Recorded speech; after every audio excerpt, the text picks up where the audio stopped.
안녕하세요. 즐거운 이야기를 통해 수학의 재미를 찾아보는 수다학입니다. 아이들과 함께 추리소설을 읽거나 영화를 보고 또 보드게임 중에서도 추리형 보드게임을 하는 것이 아이들의 수학의 흥미를 높이는 데 아주 큰 도움이 된다고 하는데요. 우리 어렸을 때 생각해보면 셜록 홈즈 시리즈 정말 많이 봤었잖아요. 이렇게 추리의 즐거움이 수학의 흥미를 높인다는 사실 잊지 마시기 바랍니다. 자, 오늘도 전문가 선생님들과 함께 즐거운 수학 이야기 시작해볼게요.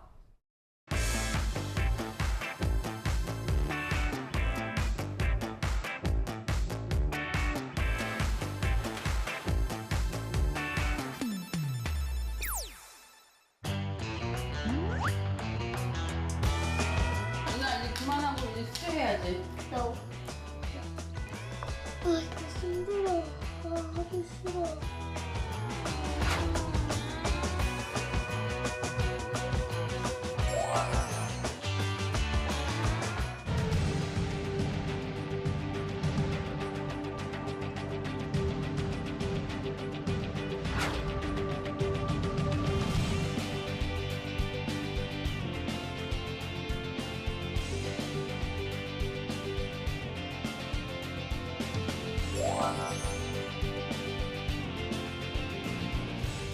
이리 씨는 추리 소설 좋아해요? 엄청 좋아하죠.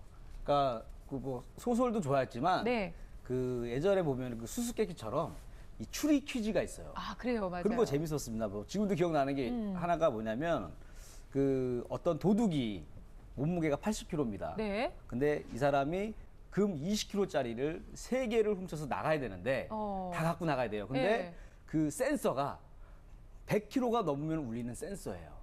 어떻게 하면 이 도둑은 이 금 3개를 다 갖고 나갈 수 있을까? 한 번에 나가야 돼요? 여러 번 한 번에 왔다 갔다 나가야 해야 돼요. 돼. 한 번밖에 기회가 없어요. 오. 그 정답은 뭐였냐면은 네. 좀 황당하실 거예요. 저글링을 하면서 나갔었어요. 금 3개를 이렇게 돌리면서 이렇게 나가는 건데 좀 어이가 없는데 하여튼 이런 다양한 그런 추리 퀴즈에 관심이 많았었습니다. 말 되네. 아니, 근데 말이 되네요. 말이죠. 네. 그래서 힌트를 얻었네. 네. 오늘 주제가 바로 네. 이 탐정. 사리 탐정. 탐정. 네. 아유, 이제 눈이 작아서 눈치가 없을 줄 알았는데 진짜 눈치가 여전히 없어요. 문제가 역시 여전히 눈만큼 없어요. 너무 앞서 나갔고요. 탐정은 아니고 예. 힌트를 드리자면 과학수사? 과학수사. 저 과학수사? 과학수사 네. 진짜 좋아하는데. 과학수사 네네. 진짜 좋아하는데. 드라마. 네, 정말 너무 재밌었는데. 진짜 오늘 너무 재밌겠어요. 네, 뭐 어떤 건지 대충 예상이 좀 되세요? 좀 과학수사면 DNA 분석가 뭐 이런 거 아니에요? 아, 굉장히 비슷하긴 한데요. 우리가 사실 DNA와 관련된 이야기는 다른 프로그램을 통해서도 굉장히 많이 보셨을 거라고 생각해요. 그래서 수다학은 그럴 수 없거든요. 수다학은 특별하니까요. 그래서 저희가 오늘은 조금 더 그 안에서 더 들어가서 정말 여러분께서 많이 접해보지 못한 직업, 혈흔 분석가에 대한 이야기를 준비해봤습니다. 붕방울 갖고 놀던 아이들이 무슨 핏방울 이거 어이구, 검색하는 거. 그렇죠. 이거 좀 겁을 내지 않을까 좀 살짝 걱정이 근데 되네요. 조금 정확하게 얘기하자면 혈흔이라는 거는 혈액을 얘기하는 게 아니라 피가 묻어있는 흔적을 보고 하는 거기 때문에 우리가 생각하는 DNA, 뭐 피 한 방울 이런 거랑은 좀 다를 것 같아요. 예, 아까는 좀 다르겠네요. 어떤 형태 분석이나 이런 것들이 있을 테니까. 네. 근데 혈흔이 어떤 뭐 사건과 관련이 있는지 없는지부터 시작해서 현장에서 발견된 피가 가해자 건지, 뭐 피해자 건지, 예, 이렇게 여러 상황을 알아내려면 뭐 추리도 필요하겠고 종합적인 지식도 필요할 것 같습니다. 이 와중에서 수학이 중요하게 역할을 한다는 사실이 중요하겠네요. 네. 야, 오늘 또 그 어느 때보다도 저는 너무 많이 기대가 돼요. 그쵸. 네, 제가 사실 이런 거 굉장히 좋아하거든요. 이런 프로들 기대가 많이 됩니다. 네, 오늘 파인드 매스를 위해서 저희가 정말 말로만 들었던 국가수해를 직접 가봤는데요. 자, 지금부터 함께 가보시죠.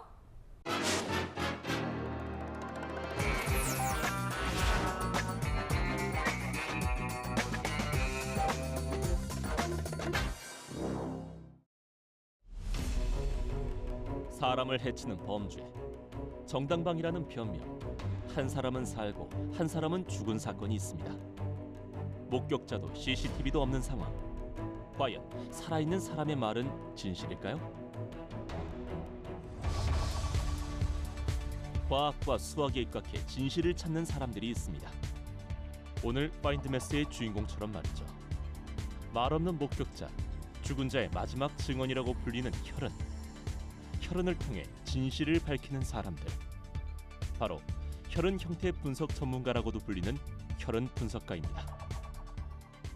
혈흔 형태 분석이란 범죄 현장에 있는 혈흔의 모양, 크기, 분포 등을 분석을 해서 행위를 재구성을 하는 이제 현장 재구성의 분야라고 할 수가 있습니다.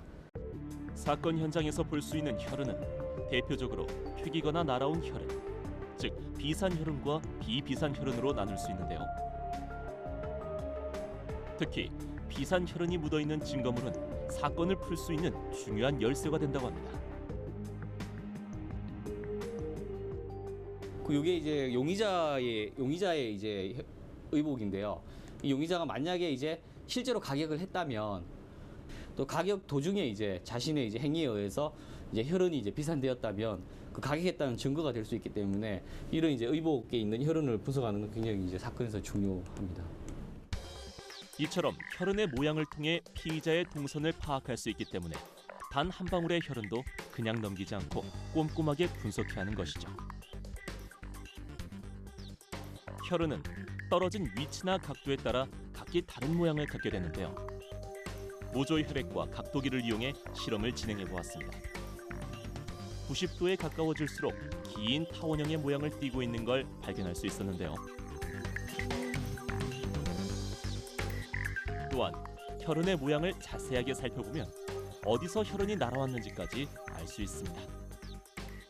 특히 이제 비산된 혈흔 같은 경우에는 어떻게 이제 어떤 각도로 이렇게 충돌이 되었는지 그거를 이제 삼각함수와 기하학적 분석으로 이제 알 수가 있습니다. 그래서 이제 요런 이제 그 타원 형태의 혈흔 같은 경우에는 이 단축과 장축의 길이를 재게 되면은 충돌 각도를 이제 사인의 함수로 이제 사인 함수를 이용을 해서 충돌 각도를 이렇게 계산을 할 수가 있습니다. 만약에 이제 가해자가 거짓말을 했을 경우 현장을 재구성할 수 있기 때문에 그 진술의 진위 여부를 파악할 수가 있고요. 또한 의복 혈흔이라든가 의복 혈흔의 의복의 비산 혈흔 등을 이제 정밀하게 분석하면 사건에 따라서는 그 누가 범인인지 그런 것도 알 수가 있습니다. 실제로 의복에 묻은 혈흔 분석을 통해 진실을 가려낸 사건이 있었는데요. 용의자의 주장과 증거가 서로 다른 이야기를 하고 있었던 것이죠. 혈흔의 형태를 분석할 때는 먼저 여러 가설을 정한 후 가장 가능성이 낮은 것부터 하나씩 지워나갑니다. 그러다 보면 피의자와 피해자의 동선에 딱 맞는 혈흔을 찾게 되는 거죠.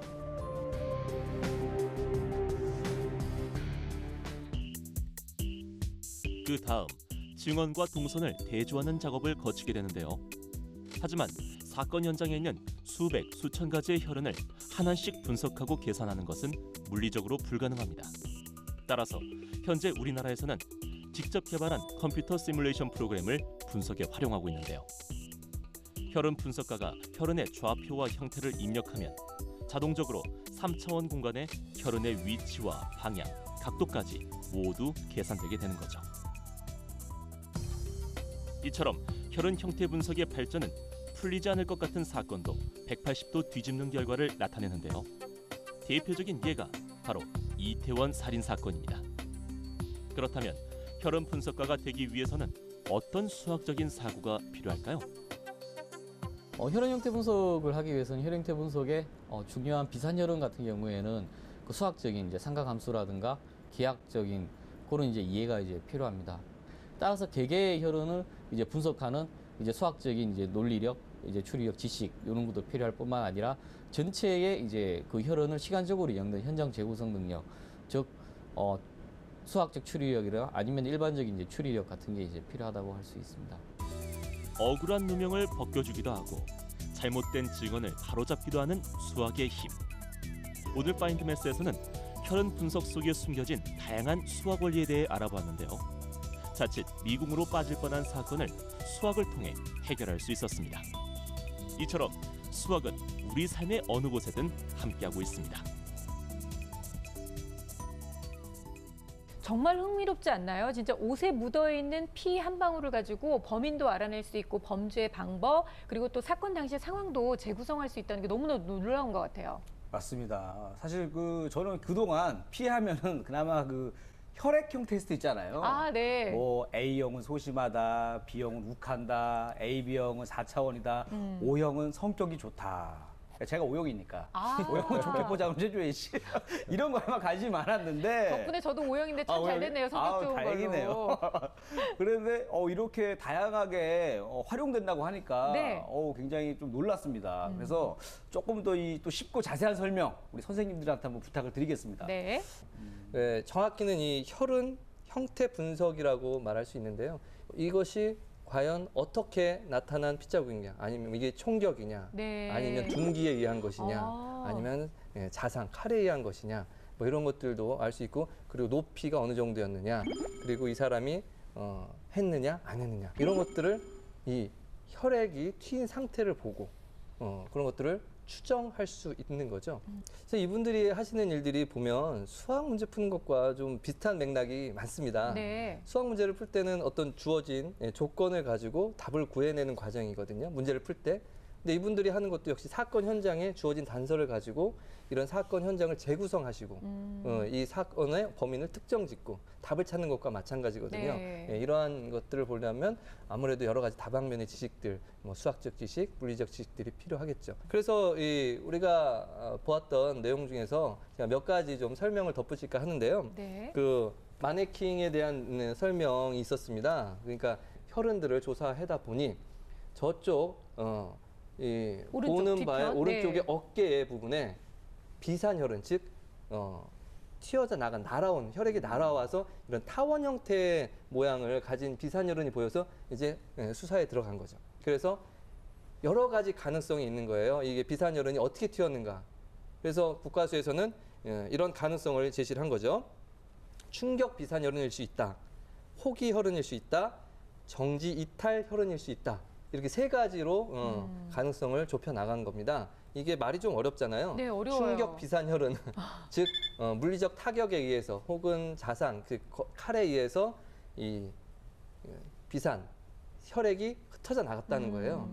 그런 혈흔일 수도 있고 호기 혈흔, 뿜어져 나온 혈흔일 수도 있다라는 거. 그리고 정지 이탈 혈흔이라는 건 뭐 예를 들어 칼이 졌다라고 한다면 해를 입히고 이렇게 딱 멈추었을 때 이 칼에 묻은 피가 튄 거죠. 튀었다. 네. 이런 여러 가지 가능성을 두고 현장을 보면서 가설들을 세운 것을 하나하나 맞지 않는 것들은 지워나가는 겁니다. 그러다 보니 이것이 정지 이탈 혈흔일 것이다.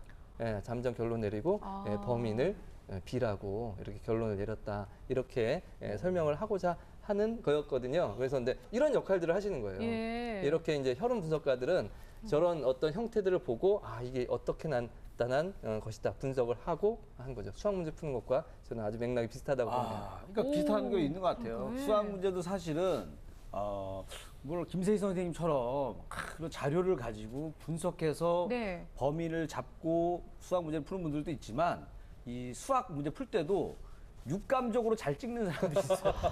촉이 그렇죠. 유난히 발달돼 있는. 형사님들도 아무런 증거도 없이 제가 왠지 범인인 것 같아 해가지고 맞히는 분도 있는데 야 사실 이거 보니까 과학 수사가 많이 발전했구나 이런 생각이 좀 드네요. 네, 아니 근데 정말 혈흔 분석가는 우리가 알지 못했던, 우리가 보지 못했고 우리는 그 자리에 존재하지 않았지만 그거를 혼자 다 알아낼 수 있다는 게 너무나 놀라운데요. 화면에서 봤었던 그 이태원 사건 같은 경우에도 사실은 혈흔을 통해서 범인을 잡아낸 거잖아요. 근데 이렇게 해서 풀린 사건들이 굉장히 많이 있죠. 그럼요. CCTV도 없고 목격자도 없으면 사실은 사건은 미궁에 빠지는 경우가 많거든요. 네. 근데 이렇게 혈흔 분석가가 혈흔 분석을 정확하게 해서 범인을 찾아내거나 완전히 결과가 뒤집어지는 경우도 있어요.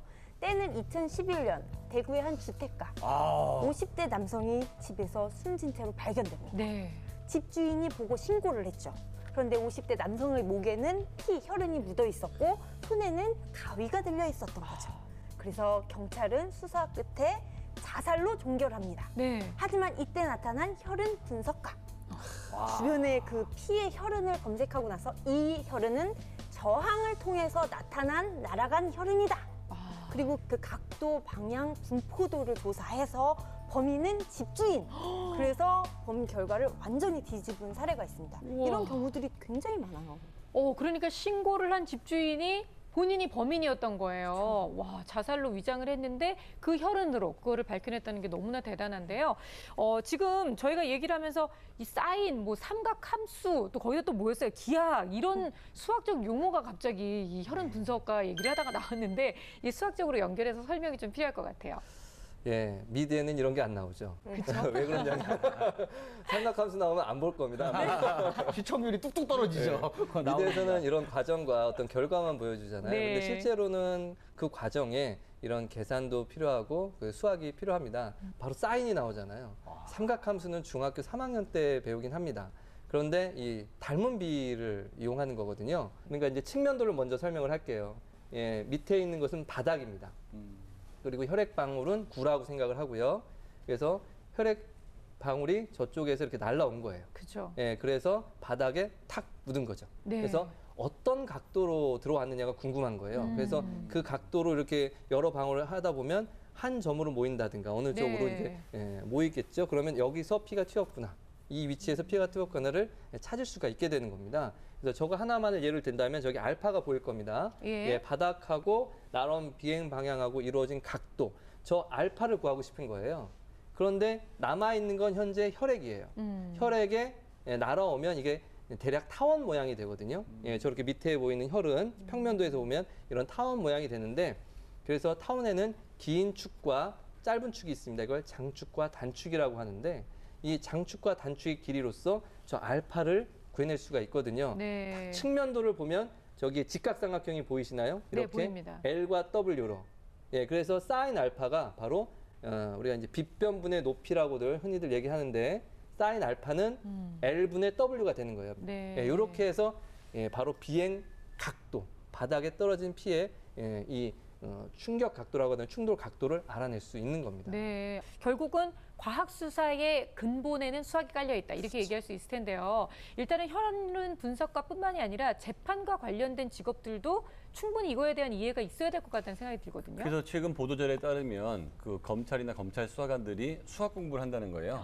그럼 왜 그래요? 하나 생각해 보면 수사 과정이나 재판 과정에서 혈흔 분석가가 뭐 증인으로 나올 수도 있고요, 참고인으로 나올 수도 있고, 아니면 같이 수사를 하는 과정도 있는데 네.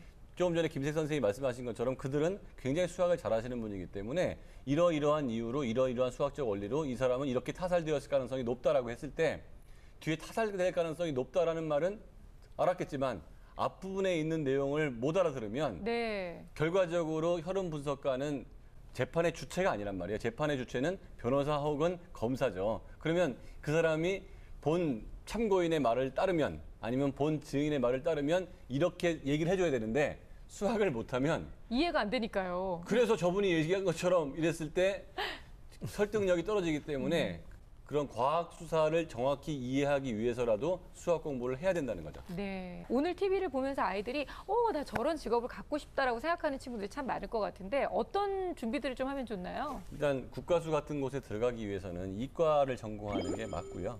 그다음에 그 물리나 화학이나 생물이나 심지어 심리학, 의학까지 전공해서 법의학을 하시는 분도 있고 법대를 나온 다음에 다시 의과대학원으로 들어가는 경우도 있고요. 네. 그리고 아니면 다른 이과 전공을 한 다음에 다시 로스쿨을 가는 방법도 있고 그래서 특별히 어느 거를 전공해야 된다기보다는 내가 이런 사명감, 그다음에 과학적이나 수학적 지식 이런 것들이 있으신 분들은 네. 지원이 가능한 걸로 알고 있습니다.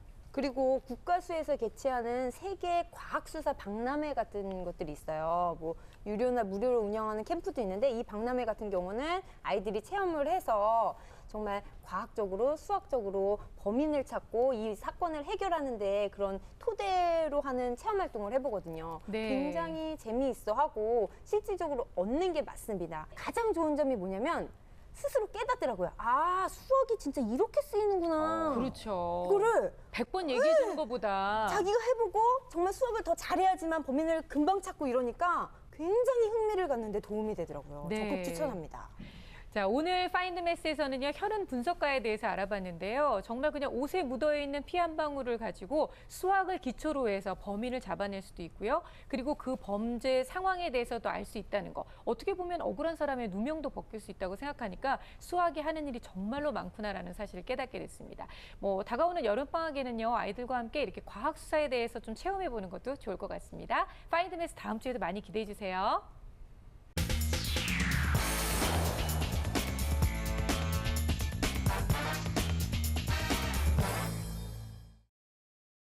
네, 시청자 여러분이 보내주신 수학 고민을 깨끗하게 해결해드리는 클리어배스입니다. 오늘 사연의 주인공은 초등학교 1학년인데요. 이 아이가 정말 연산을 싫어해도 너무 싫어한다고 합니다. 네. 그 나이 때는 뭐 당연히 싫어할 것 같아요. 그래요? 똑같은 걸 반복적으로 계속 하는 건데. 그래서요. 사실 그거를 고칠 수 있는 데는 유일하게 군대밖에 없다고 저는 생각해요. 아니, 뭐 또 군대까지 보낼 수는 없잖아요. 왜냐면 군대 가면은 계속 무조건 반복적으로 하는 거. 요거는 군대 가기 전에는 절대 못 고쳐요. 네. 큰일 났네요. 군대를 가야 된다는데요, 어머님. 자, 네, 이렇게 해결해 드리면 안 되잖아요. 근데 오늘의 주인공은요, 스토리텔링 문제는 오히려 좀 편하게 느끼고 있다고 하는데, 어떻게 보면 1학년 수학의 거의 대부분은 연산으로 되어 있는데도 불구하고 연산을 너무 싫어한다고 해서 정말 어머님이 걱정이 많으시다고 그래요.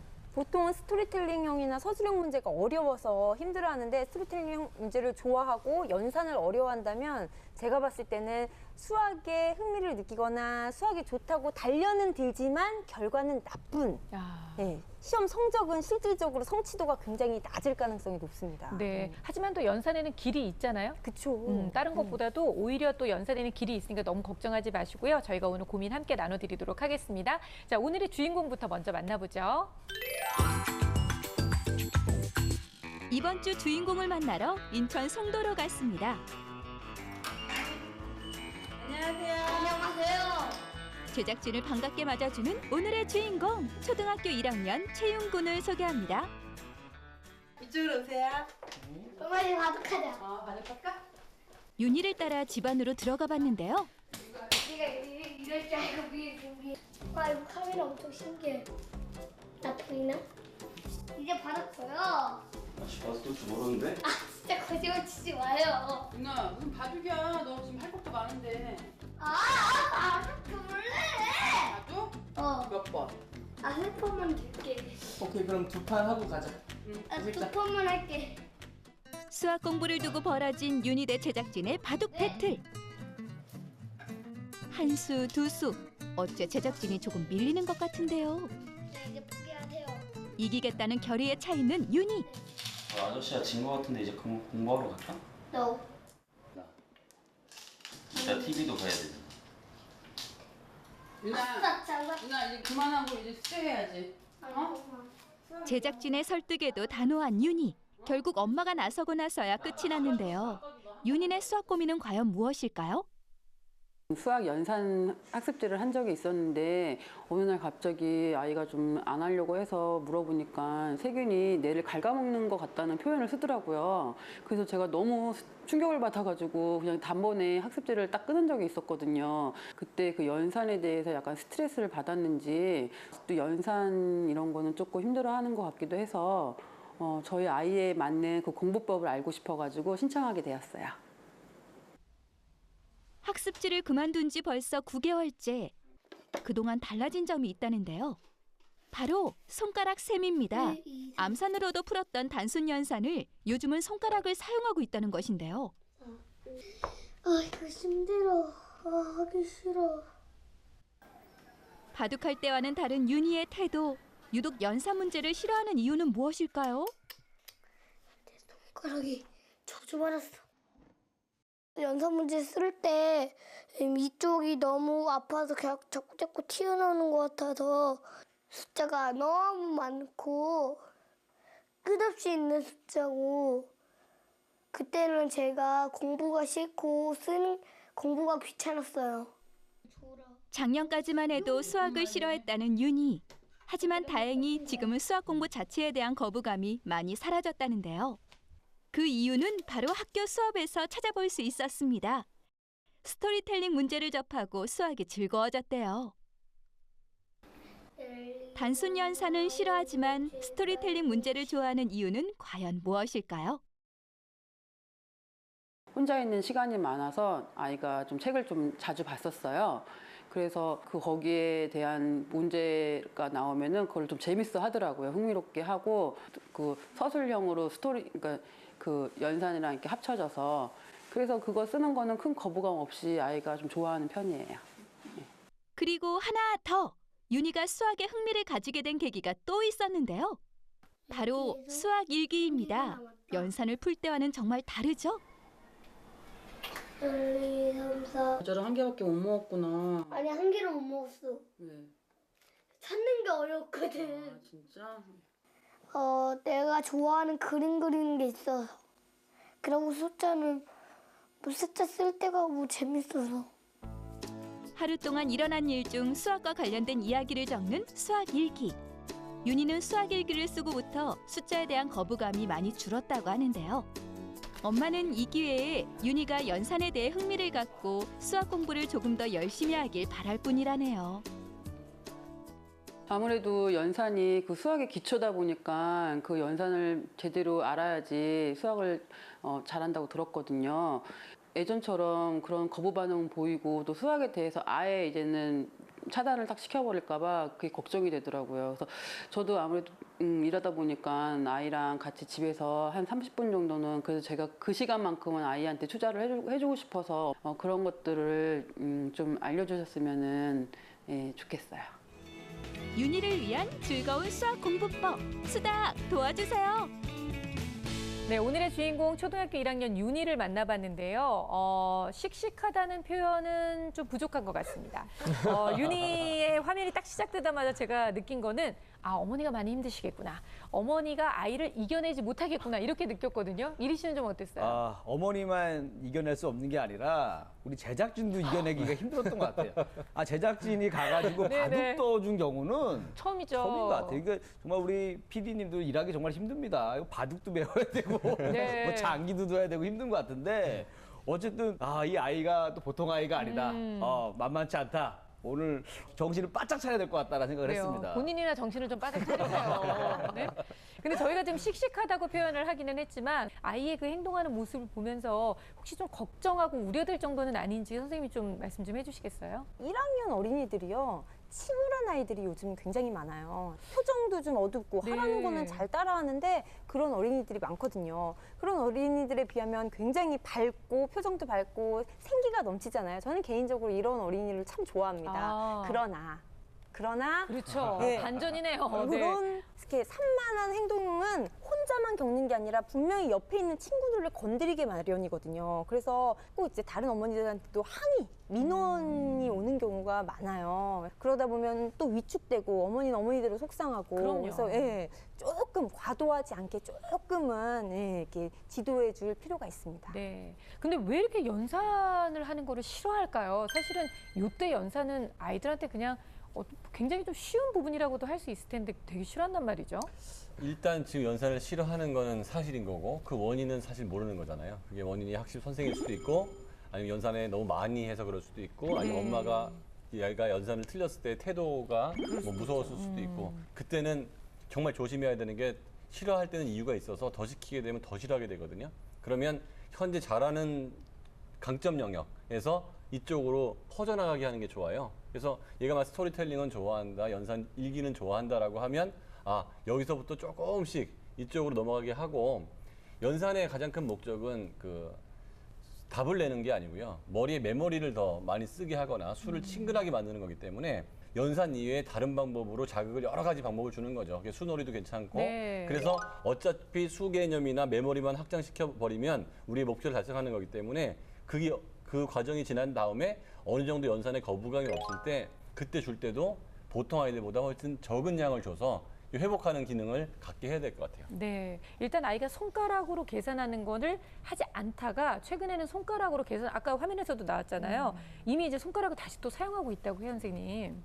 이게 자신감이 극도로 떨어져서 그럴 수 있거든요. 그러다 보니까 실물을 확인한다거나 아니면 그림을 그려서 표시한다거나 손가락을 통해서 그 정답을 확인했을 때만 안도감이 들어서 답을 쓰는 거죠. 이런 경우에는 손가락의 개수가 넘어간다거나 수가 커지면은 나는 못해 하고 어떻게 확인할 방법이 없기 때문에 아예 손을 안 대는 경우가 많습니다. 그래서 흥미도 흥미지만 좀 자신감을 키울 필요가 있거든요. 그래서 연산은 사실은 대부분의 학부모님들이 반복이라고 생각해요. 무조건 해야지 어쩌겠어요, 연산은. 이렇게 생각하시는데 지금은 그런 단계는 아닌 것 같고 자기가 좋아하는 것을 가지고 시도하는 게 좋을 것 같아요. 가장 좋은 게 아까 바둑입니다. 바둑판에 검은 알, 흰 알이 있잖아요. 이 바둑 알을 가지고 흰색으로 쭉쭉쭉쭉 해놓고 두 줄은 검은색으로 했을 때 몇 개가 줄어드냐 이런 식으로 실물을 가지고 재미있게 놀 수 있는 그런 활동으로 칭찬을 해주면서 네. 접하는 게 좋을 것 같습니다. 그래도 얘기 듣고 보니까 아직 1학년이라서 참 다행이네요. 그렇게 할 수 있잖아요. 근데 그럼요. 너무 뭐 네. 3학년, 4학년 넘어가고 나면 저희가 참 가끔씩은 길이 안 보일 때도 있거든요. 네, 저는 100% 동의하는 게 아이들이 그 수를 전체적으로 한 번에 보는 능력이 처음부터 다 있는 게 아니거든요. 예를 들어서 뭐 어떤 동전이 5개 있다, 혹은 과일이 5개 있다. 이거 5개를 한눈에 보는 능력이 시간이 좀 필요합니다. 그리고 그렇게 한눈에 본 다음에 이제 이런 것들을 더하고 하는 연산들을 하기 때문에 일상생활에서 녹여내는 것이 가장 좋습니다. 예를 들어서 뭐 귤 같은 거 먹을 때 네. 뭐 예를 들어 10개 있다고 그래요. 제가 3개 먹었어. 그러면 이제 아이한테 물어보죠. 몇 개 남았니? 그러면 세 보는 거죠. 그러면 어느 순간에는 이게 또 한눈에 딱 7개 들어옵니다. 그런 것들을 만약에 거부감이 있다면 이런 자연스러운 상황을 만드는 것이 가장 좋다고 봅니다. 네. 근데 아이가 정말 이렇게 수학을 싫어하고 연산을 막 진저리를 내는 것은 어떤 이유 때문에 저희가 또 검사를 진행을 네, 해봤는데요. 검사 결과를 보면서 말씀드리겠습니다. 네. 전체적인 그 인지 능력은 평균상 좋은 편이에요. 좋은 편이고 좌우의 불균형도 거의 없는데 네. 다만 여기서 속도 부분에 기호 쓰기가 굉장히 약하죠. 저게 시각적 집중력이 매우 약하다는 거기 때문에 그래요. 이 아이가 약간 충동성이나 집중력에 문제가 있을 수도 있다라고 볼 수가 있고, 강점은 공통성이나 행렬 추리 이런 쪽에 강점이 있기 때문에 추론이나 네. 스토리텔링 이런 쪽에는 강점이 나타날 가능성이 매우 높아요. 수학 청취도 평가를 보면 평균에서 약간 높은 정도의 수준을 보이고 있어서 인지 능력하고도 큰 그 차이는 없습니다. 네. 그런데 수학 청취도 평가의 소검사를 보니까 약점이 연산하고 규칙성, 네. 약간의 반복이 일어나는 것에 대해서는 참을성이 좀 부족하다는 생각이 들어요. 그래서 이 아이는 그 추론이 강하고 언어성이 강하고 전체적으로는 인지 능력이 좋기 때문에 그런 거를 바탕으로 한 수학 훈련이 들어간다 그러면 다소 좀 덜 지루하게 할 수 있을 거라는 판단이 됩니다. 네. 문제풀이 또 보셨죠? 예, 30문제 중에 17문제가 맞았는데 이게 사실은 윤희는 문제 이 개수보다도 네. 문제 질을 어떻게 풀었는지 이걸 살펴보는 게 더 의미가 있다고 봅니다. 왜 그러냐면 사실 3번, 4번, 6번 문제를 풀지 않았어요. 3번, 4번, 6번 문제가 어떤 문제냐면 네. 5 더하기 8 더하기 4 이런 단순한 연산 문제예요. 그런데 23번쯤에 가서는요. 이런 문제는 스토리텔링 문제 혹은 서술형 문제라고 하잖아요. 그러면은 이것에서 숫자를 뽑아서 문제를 풀어야 됩니다. 이것도 몇 개 결국은 먹었고. 마무리는 연산이잖아요. 마무리는 연산이잖아요. 네. 이건 풀었단 말이에요. 그러니까 결국 어떤 연산을 했냐면 15 빼기 6 빼기 2 해서 7 나오는, 그래서 7개를 맞췄어요. 네. 그러니까 이 아이가 덧셈 뺄셈 못한 아이가 아니란 말이죠. 그렇네요. 예, 이게 분명히 어디선가 거부감이 생겼은 것은 확실하다라는 게 이 검사 결과에서도 나왔고요. 그리고 21번에 또 재밌는 이 초등학교 1학년 나온 어떤 재밌는 발상 이런 문제들이 있었는데요. 서로 다른 모양의 네모와 세모를 3가지씩 만들어 보라고 했어요. 그러면 이제 보통 이제 점 3개 이렇게 연결해 가지고 삼각형 만들거나 점 4개 연결해서 이제 정사각형 혹은 직사각형 이렇게 만들거든요. 아, 근데 서로 다 다른 모양이군요. 예, 서로 다 다른 네. 모양이라 했더니 이렇게 둥글게 찌글찌글 창의성이 좋은데요. 아니 이거 크게 되래요 나중에. 서로 다른 모양인 게 이럴 수도 있는 거 아닙니까 선생님 솔직히? 그런데 이제 그 채점을 할 때는 명확하게 하다 보니까 그 명확한 점수에 또 좌절을 할까봐 저희가 도움을 주려는 거죠. 그래서 저도 문제 푼 거를 살펴봤는데요. 30번 문제 같은 경우는 자동차 그림을 주어져요. 그래서 이 자동차의 바퀴를 바꿔서 그려보세요. 해서 자유롭게 그린 다음에 어떤 게 더 빠를까요? 원래 그림하고 지금 바뀐 그림하고 뭐가 더 빨라요? 제게 더 빨라요. 그 이유를 쓰세요 했더니 보통은 바퀴에 대한 힌트를 줬기 때문에 뭐 네모로 그렸기 때문에 잘 안 굴러가요. 뭐 이런 식의 답을 했을 텐데 이 친구는 뒤에서 불이 나오기 때문에 빨리 가요. 그래서 봤더니 그림 뒤에 불꽃을 그려놨더라고요. 그래서 그 불꽃의 힘으로 이렇게 빨리 달린다. 아니 우리가 어떻게 보면 약간 좀 천재를 평가하고 있는 거 아닐까요? 천재 같은데. 이런 거를 봤을 때 이 친구는 수학적인 수식이나 논리적으로 문제를 푼다기보다는 언어적인 창의력, 상상력으로 자꾸 수학을 접근하는 거예요. 네. 그러니까 괴리감이 생기는 거거든요. 그래서 어머니께서 이런 친구들을 지도할 때는 수학 일기를 쓸 때 수학 일기의 그 끝부분에 내가 오늘 풀어서 썼던 주도했던 내용을 수식으로 그렇죠. 변경해서 네. 정리하는 활동이 꼭 필요합니다. 그래서 그 수학 일기 칸에다 그 조그만한 칸을 따로 만들어 주셔서 그거에 대해서 확인을 해주시고 또 또 사실은 일상생활 스토리텔링 속에서 그거를 수식으로 바꾸는 연습을 해주시면 연산 실력이 확실히 늘어요. 예를 들면 엄마 나 머리에 벌레가 생겨서 머리를 갉아먹는 것 같아요. 그래? 벌레가 몇 마리나 마리? 있는데? 벌레가 100마리 이런 거. 그러면 수학책을 덮자.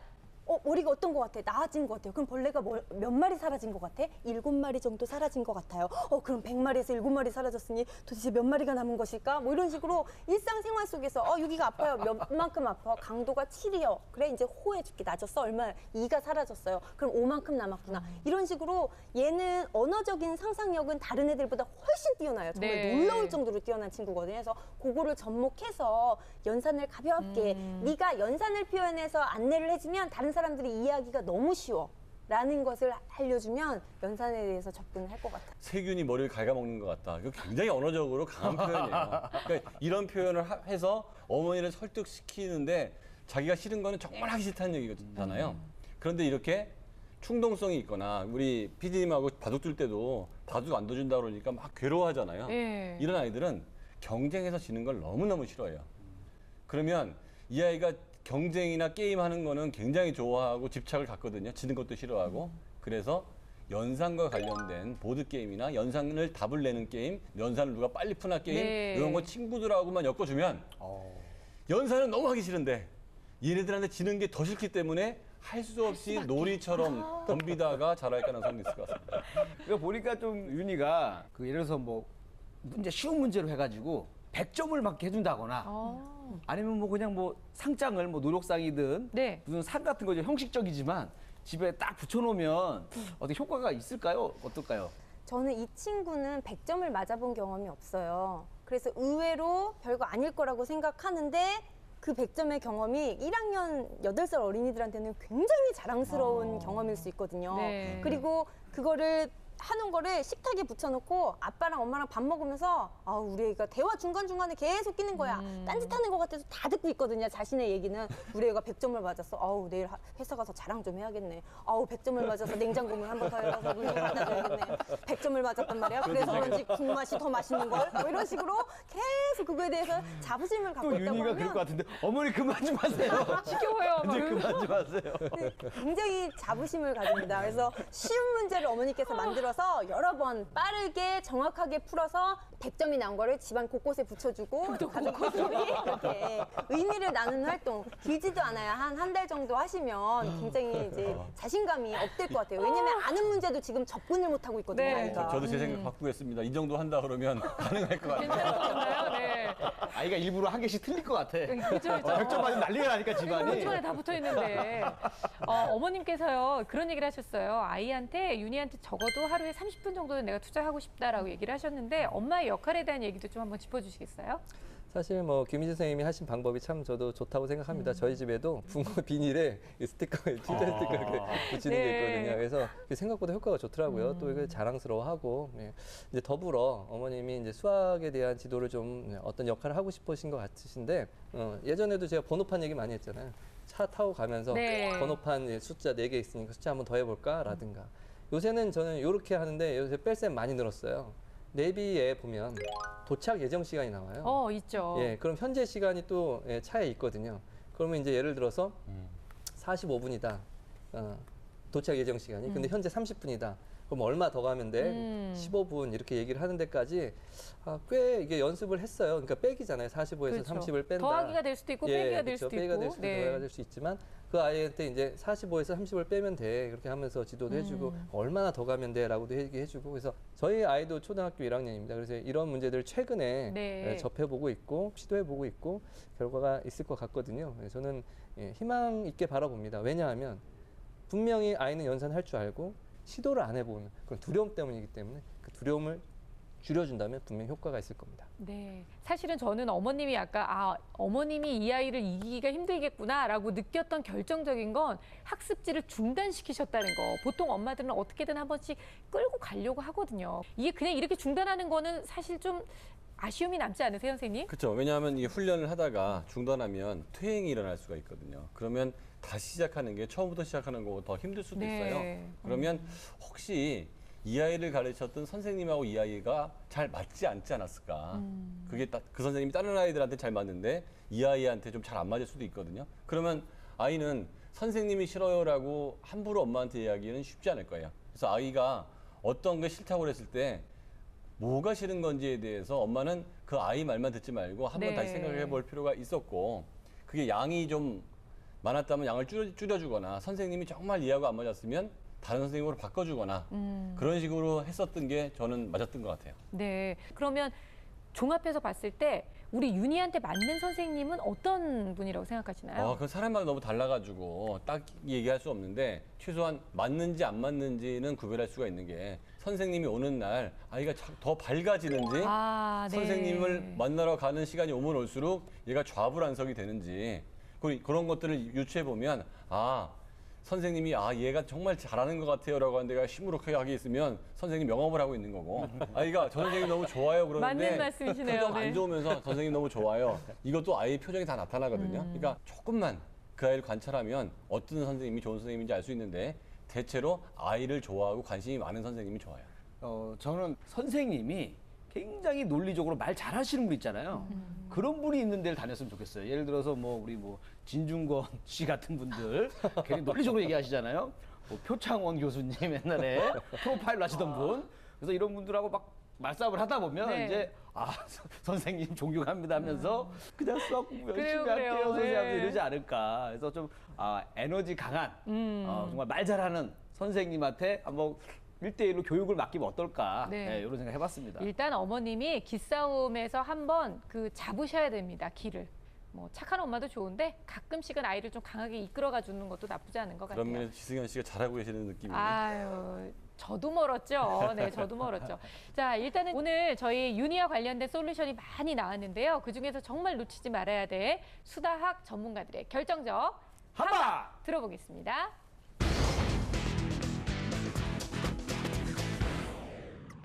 제 결정적 한방은 도전입니다.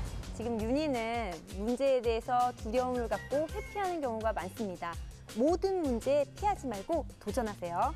제 결정적 한방은 중단 금지입니다.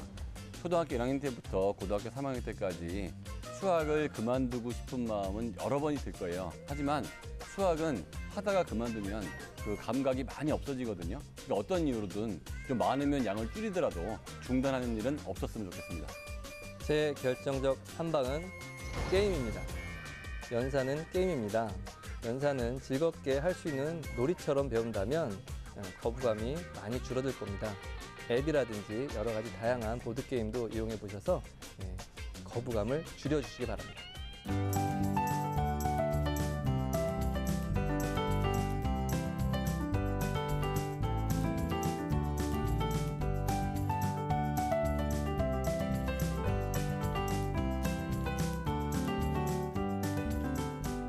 이리 씨의 결정적 한방도 기대가 되는데요. 네, 제 결정적 한방은 바로 이분입니다. 이세돌 구단. 근데 얼마 전에 우리 이세돌 구단이 이 알파고하고 바둑 대결을 했는데 아쉽게도 이 연산 능력이 너무나 강한 이 슈퍼컴퓨터 알파고에게 아쉽게 졌습니다. 그래서 우리 윤희가 열심히 우리 연산 공부를 해가지고 우리 이세돌 구단이 졌던 이 알파고를 꼭 이겨줬으면 좋겠다. 네. 이런 마음으로 제가 또 이세돌 구단을 갖고 왔는데 좋네요. 네, 의미가 좋죠. 좋아요. 네, 그리고 또 이세돌 구단이 또 어린이 관련 책도 많이 썼으니까 한번 보고 힘을 내서 열심히 공부했으면 좋겠습니다. 네, 오늘 윤희를 통해서요. 아주 어렸을 때부터 수학에 흥미를 잃어버린 아이에 대한 이야기를 함께 나눠봤는데요. 사실 어린아이가 제일 쉬운 연산을 시작하면서부터 난 수학이 싫어, 수학이 재미없어 이런 얘기 들으면 어머님이 정말 가슴이 철렁 내려앉을 수 있습니다. 앞으로 갈 길이 구말린데 말이죠. 하지만 이렇게 어린아이일수록 흥미를 잃었다면 일방적으로 무조건 해야 된다고 조언하는 것보다는 아이의 잃어버린 흥미를 끌어올릴 수 있는 여러 가지 방법을 지혜롭게 찾아보시길 바라겠습니다. 자, 오늘 수다학은 여기까지 저희는 다음 시간에 더 큰 고민거리 가지고 찾아오겠습니다. 고맙습니다.